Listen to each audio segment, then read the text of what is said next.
ہم جدیدیت کے دور میں ایسے رنگے گئے ہیں کہ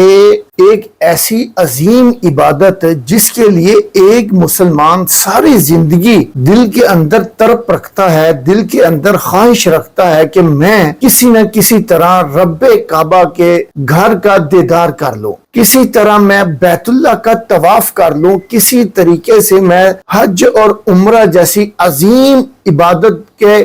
فرائض ادا کر دوں۔ اس کے لیے وہ بہت سی تگ و دو کرتا ہے، پیسوں کی وہ جمع پونجی خرچ کر دیتا ہے، سالہ سال تک وہ پیسے رقم جمع کرتا ہے، روپیہ جوڑ کے وہ بیت اللہ کے سفر کا روانہ ہوتا ہے، اور وہاں جا کے بھی اس کے لیے اس سے زیادہ باسعادت گھڑیاں، باسعادت عبادت شروع ہوتی ہے کہ وہ جتنا اس نے خرچ کیا وہ تو ایک الگ سی چیز ہے، لیکن جب انسان وہاں پہنچ جاتا ہے تو پھر دنیا ساری ایک سائیڈ پہ کر دینی چاہیے اور پھر اپنے رب کے ساتھ براہ راست تعلق ایسا قائم ہو جائے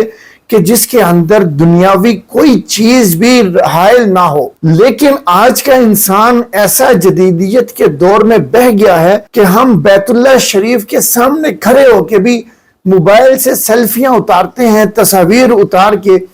ساتھ ساتھ ہم نیٹ کے اوپر، سوشل میڈیا کے اوپر اپلوڈ بھی کرتے ہیں۔ یہ تو ایک عام سی چیز ہے۔ جو چیز ہم آج آپ سے ذکر کرنے لگے ہیں وہ ایک خاتون ہے جو حج کے اوپر پہنچی ہیں اور وہ ٹک ٹاکر ہیں۔ ٹک ٹاک کی ویڈیو بنانے کے لیے اس خاتون نے بیت اللہ شریف کے بالکل سامنے ڈانس کیا ہے۔ بیت اللہ شریف مطاف کے اندر جہاں لوگ حجاج کرام اور عمرہ والے طواف کرتے ہیں، ایک عظیم عبادت سر انجام دیتے ہیں، اس مطاف کے اندر کھڑے ہو کے کعبۃ اللہ کے سائے کے نیچے وہ خاتون حجاب پہنے صرف اور صرف اپنے ٹک ٹاک کی ویڈیو بنانے کے لیے وہ ڈانس کرتی ہے، وہ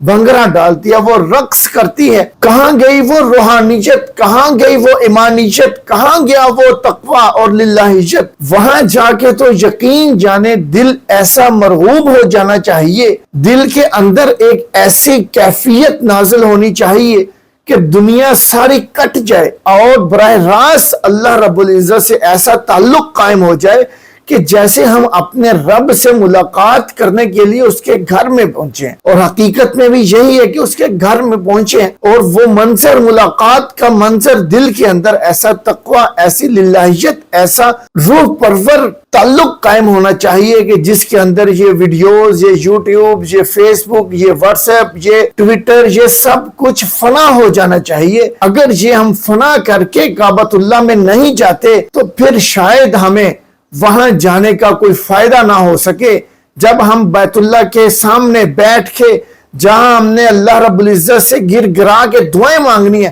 وہاں ہم بیٹھ کے واٹس ایپ یوز کریں، وہاں فیس بک یوز کریں، وہاں سٹیٹس لگائیں، وہاں اپنی تصاویر اپلوڈ کریں، تو ہمیں کعبۃ اللہ میں جانے کا شاید کوئی فائدہ نہ ہو سکے۔ اللہ سے دعا ہے کہ اللہ ہمیں اپنی عبادات کا حق ادا کرنے کی توفیق عطا فرما۔